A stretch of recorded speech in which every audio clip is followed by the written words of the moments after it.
ರಾಮನಹಳ್ಳಿಯಲ್ಲಿ ಹಸುವೆಂದರೆ ಬರೀ ಪ್ರಾಣಿಯಲ್ಲ, ಅದು ಸಾಕ್ಷಾತ್ ಕಾಮಧೇನು. ಆದರೆ ಆ ದೈವ ಸ್ವರೂಪಿ ಹಸು ಇಂದು ರಾಮನಹಳ್ಳಿಯ ಗಡಿಯಲ್ಲಿ ನಿಗೂಢವಾಗಿ ಸತ್ತು ಬಿದ್ದಿತ್ತು. ಇಡೀ ಊರಿನ ಆಕ್ರೋಶದ ಗಿಚ್ಚು ಹರಡಿತ್ತು. ಎಲ್ಲರ ಅನುಮಾನದ ಮುಳ್ಳು ಒಬ್ಬನ ಮೇಲೆ. ಆತನೇ ಊರಿನ ದಣಿಯಾಗಿರುವ ರಾಮಪ್ಪನವರ ಮಗ ಕುಮಾರ.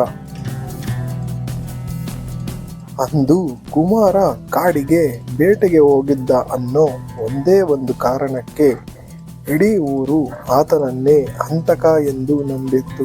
ತಂದೆ ರಾಮಪ್ಪನವರು ನ್ಯಾಯ ನೀಡಲಾಗದೆ ಬೆಂಕಿಯ ಮೇಲೆ ನಿಂತಂತಾದರು. ಆದರೆ ಕುಮಾರ ಸುಮ್ಮನೆ ಕುಳಿತುಕೊಳ್ಳಲಿಲ್ಲ.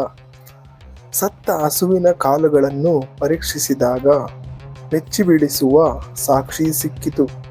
ಆ ಕಾಲಿನಲ್ಲಿ ಅಂಟುಕೊಂಡಿದ್ದ ಮಣ್ಣು ರಾಮನಹಳ್ಳಿಯದ್ದಾಗಿರಲಿಲ್ಲ. ಅದು ಕೆಂಪನಹಳ್ಳಿಯ ಕೆರೆಯ ಪಕ್ಕದ ಕೆಂಪು ಜೇಡಿಮಣ್ಣಾಗಿತ್ತು. ಕ್ಷಣಾರ್ಧದಲ್ಲೇ ಕಾರ್ಯಾಚರಣೆ ನಡೆಸಿದ ಕುಮಾರ ಕೆಂಪನಹಳ್ಳಿಯ ಗಡಿಯಲ್ಲಿದ್ದ ದಣಿಯ ಮನೆಯಲ್ಲಿ ಕೆಲಸ ಮಾಡುತ್ತಿದ್ದ ಭೀಮಪ್ಪನನ್ನು ಸಾಕ್ಷಿ ಸಮೇತ ಹಿಡಿದು ತಂದ.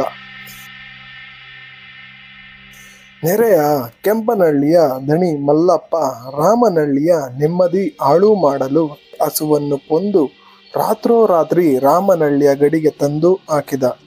ಹಸುವಿನ ಸಾವಿನ ಮೂಲಕ ಊರಿನಲ್ಲಿ ದಂಗೆ ಎಬ್ಬಿಸಿ ಕುಮಾರನನ್ನು ಜೈಲಿಗೆ ಕಳಿಸುವುದೇ ಅವನ ಪ್ಲಾನ್ ಆಗಿತ್ತು. ಮಲ್ಲಪ್ಪನ ಕುತಂತ್ರ ಇಡೀ ರಾಮನಹಳ್ಳಿಯ ಜನರ ಮುಂದೆ ಬಯಲಾಯಿತು. ಊರಿನ ಜನರು ಕುಮಾರನ ಬುದ್ಧಿವಂತಿಕೆಗೆ ಜೈಕಾರ ಹಾಕಿದರು.